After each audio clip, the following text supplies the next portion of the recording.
नमस्कार दोस्तों, आज के हमारे इस वीडियो में हम आपके लिए दशा माता की व्रत कथा लेकर आए हैं, जो कि एक सास और बहू की है। तो आइए बिना किसी देरी के कथा को शुरू करते हैं। एक सास बहू थी। एक दिन सुबह सुबह सास ने बहू से कहा, जाओ आग लाकर भोजन बनाओ, बड़ी भूख लगी है। बहू हाथ में कंडी लेकर आग लेने गांव में गई। उस दिन गांव भर में दशा माता की पूजा थी, इसीलिए किसी के यहाँ भी उसे आग नहीं मिली।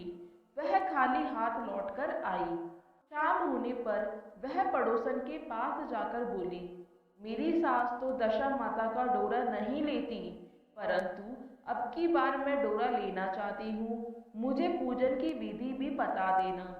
दोबारा जब डोरा लेने का समय आया तो बहू ने सास को बिना बताए दशा माता का डोरा ले लिया। 9 दिन वह किसी न किसी बहाने पड़ोसन के घर जाकर कथा सुनती रही। 10वें दिन उसे चिंता सताने लगी कि अब मैं पूजा कैसे करूंगी। वह मन ही मन दशा माता का ध्यान धरकर सोचने लगी कि आज सास कहीं बाहर चली जाए तो मैं शांति पूर्वक पूजा कर लूं। दशा माता की कृपा से सास बहू से बोली, मैं आज खेतों में जा रही हूँ, मेरे आने में देरी हो जाए तो तुम मेरे लिए खेत पर खाना ले आना। बहू के मन ही मन मुराद पूरी हो गई। वह तो यही ही चाहती थी। उसने सास से कहा, आप निश्चिंत होकर जाइए, घर का सारा काम मैं निपटा लूंगी।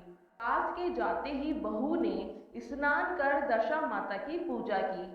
इसके बाद वह पूजा की सामग्री मिट्टी के गोले में रखकर उसे सिलाने के लिए ले जाने लगी कि उसकी सास खेतों से वापस आ गई। सास को देखकर बहू ने जल्दी से उस गोले को मटकी में छिपा दिया। उसने सोचा कि उचित समय पर गोले को दही से निकालकर विसर्जित कराऊंगी। सास ने आते ही बहू से कहा, तुम मुझे खाना देने क्यों नहीं आई? अब तक क्या कर रही थी? बहू ने कहा, आज मैंने सर के बाल धोए थे, उनके सूखने में देरी लग गई, इस कारण भोजन बनाने में देर हो गई। मैं थाली लगाती हूँ, आप गुस्सा त्याग कर भोजन कर लीजिए।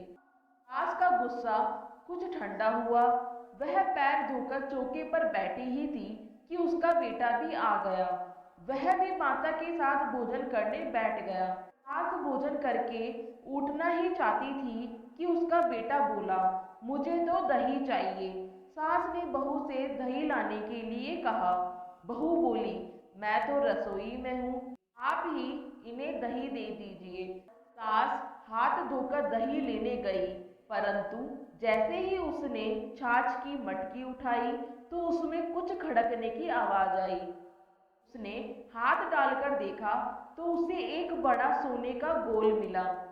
सास ने आश्चर्य से बहू से पूछा, इस छाछ की मटकी में यह सोने का गोल कहाँ से आया?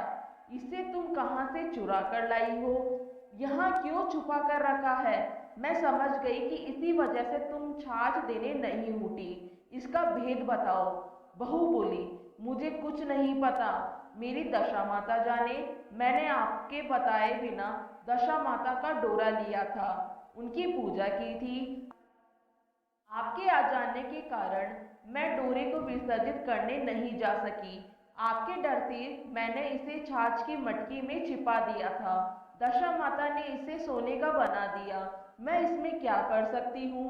सास ने बहू को गले लगा लिया और कहा, अब मैं तुम्हारे साथ डोरा लूंगी और विधिवत व्रत और पूजा किया करूंगी। हे दशा माता, जैसे तुमने इनको दिया वैसे ही सब भक्तों पर कृपा करना। बोलिए सभी दशा माता की जय, और कमेंट सेक्शन में दशा माता की जय लिखना ना भूलें। धन्यवाद।